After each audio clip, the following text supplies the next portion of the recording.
Le football féminin africain connaît une progression spectaculaire ces dernières années, soutenue par des performances remarquables sur la scène continentale et mondiale. Lors de la CAN féminine 2022 au Maroc, le pays hôte a créé la surprise en éliminant le Nigeria, géant historique du continent, sur le score de 2-1 après prolongation. En finale, l'Afrique du Sud a décroché son tout premier sac continental en battant le Maroc, marquant un tournant symbolique dans l'équilibre des forces. Des performances qui semblent insuffisantes pour la création du chant féminin selon certains experts.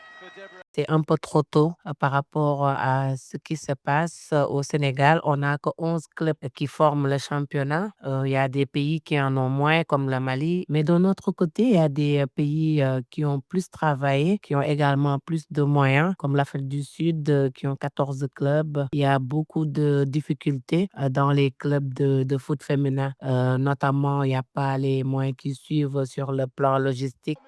Malgré des progrès visibles dans certains pays comme le Nigeria ou l'Afrique du Sud, le manque d'infrastructures et de financement freine le développement du football féminin. D'après le rapport Women's Football Benchmarking 2023 de la FIFA, seules 19 fédérations africaines disposent d'un championnat féminin actif et la Confédération africaine de football n'alloue que 2,4 millions de dollars par an à cette discipline.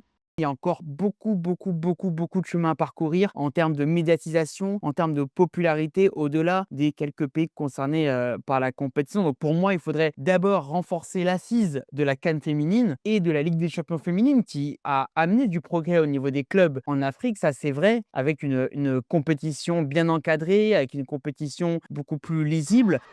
Le football féminin africain entre dans une ère prometteuse. Les résultats obtenus sur les scènes continentales et mondiales montrent un potentiel immense. Toutefois, si la création d'un champ féminin semble logique, sa mise en œuvre nécessitera une volonté politique forte, des investissements durables et surtout une vision à long terme.